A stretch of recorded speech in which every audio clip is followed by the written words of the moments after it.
Assalamualaikum warahmatullahi wabarakatuh. Halo teman-teman pendengar, apa kabar hari ini? Semoga kalian dalam keadaan sehat dan semangat belajar ya. Di episode podcast edukasi kali ini, kita bakal bahas topik yang gak cuma penting nih, tapi juga super menarik, yaitu sumber dana bank syariah yang baik dan tepat. Kenapa ini penting? Karena ini adalah salah satu kunci utama gimana bank syariah bisa tetap eksis dan bermanfaat buat masyarakat. Nah, biar obrolan kita makin seru, saya nggak sendirian nih. Ada 3 narasumber keren yang siap berbagi wawasan. Yuk kita sambut Ardi, yaitu pakar perbankan syariah, Namira, nasabah loyal bank syariah, Hairun Nisa, seorang pengamat keuangan yang jeli banget soal ini. Langsung aja yuk kita mulai. Ardi, dari mana aja sih sebenarnya bank syariah mendapatkan dananya? Wah, aku pikir pertanyaanmu cukup bagus, Azmi. Jadi gini, bank syariah itu sendiri punya 3 sumber utama untuk mendapatkan dananya. Sumber yang pertama itu seringkali menjadi fondasi awal pendanaan mereka, di mana biasanya itu berasal dari bank itu sendiri. Maksudnya, modal ini awalnya disediakan oleh pemilik bank, pemegang saham, atau investor. Modal ini tentu sangat penting untuk menjalankan operasional bank, mulai dari pembukaan kantor, penyediaan layanan, sampai investasi awal dalam produk-produk syariah. Selain itu juga, bank syariah juga bisa memperkuat dananya dari laba yang dihasilkan lewat kegiatan pembiayaan syariah. Misalnya keuntungan dari akad mudharabah atau bagi hasil, atau musyarakah, itu kerjasama. Berarti bisa dibilang modal ini kayak bahan bakar utama supaya bank bisa berjalan ya? Nah, betul banget Azmi. Kalau bank syariah punya modal yang cukup kuat, mereka lebih leluasa untuk mendukung proyek besar atau memberikan pembiayaan ke masyarakat. Nah, sekarang ke sumber dana kedua, yaitu dari masyarakat. Namira, sebagai nasabah bank syariah, apa sih yang membuat masyarakat, termasuk Namira sendiri, tertarik untuk menyimpan uang di sana? Oke Azmi, jadi menurut saya, masyarakat itu sebenarnya punya peran yang sangat besar sebagai sumber dana bank syariah. Uang kita disimpan melalui tabungan, giro, ataupun deposito. Yang bikin saya tertarik itu pengolahannya transparan dan sesuai syariat Islam. Misalnya nih, saya punya tabungan dengan akad wadiah di mana uang saya itu dititipkan ke bank. Saya bisa mengambilnya kapan saja tanpa adanya biaya tambahan atau bunga.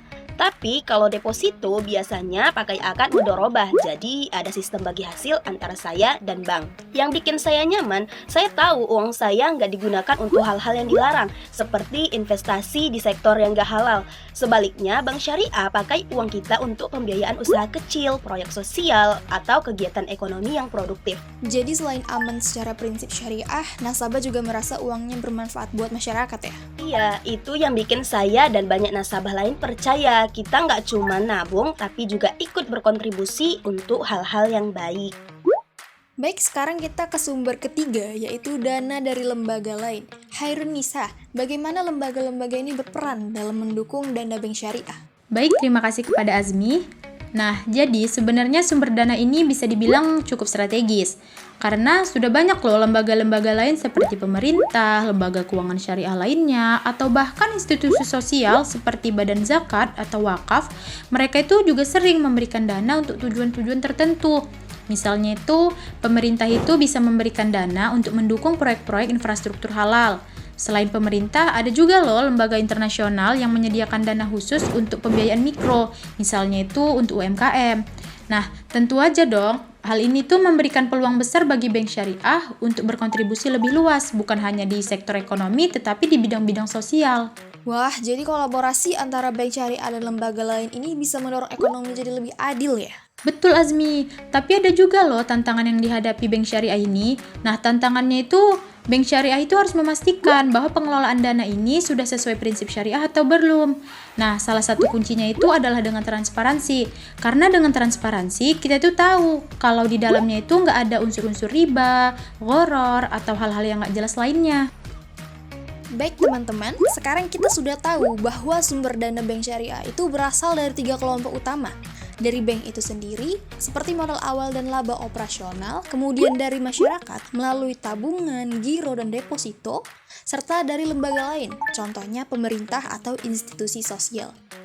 Hal yang bikin bank syariah ini spesial adalah pengelolaan dananya selalu berlandaskan prinsip syariah.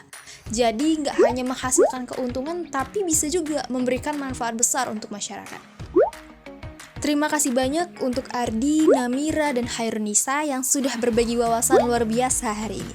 Semoga obrolan ini bermanfaat untuk semua pendengar. Sampai jumpa di episode edukasi berikutnya. Jangan lupa terus dukung perbankan syariah untuk masa depan yang lebih baik. Assalamualaikum warahmatullahi wabarakatuh.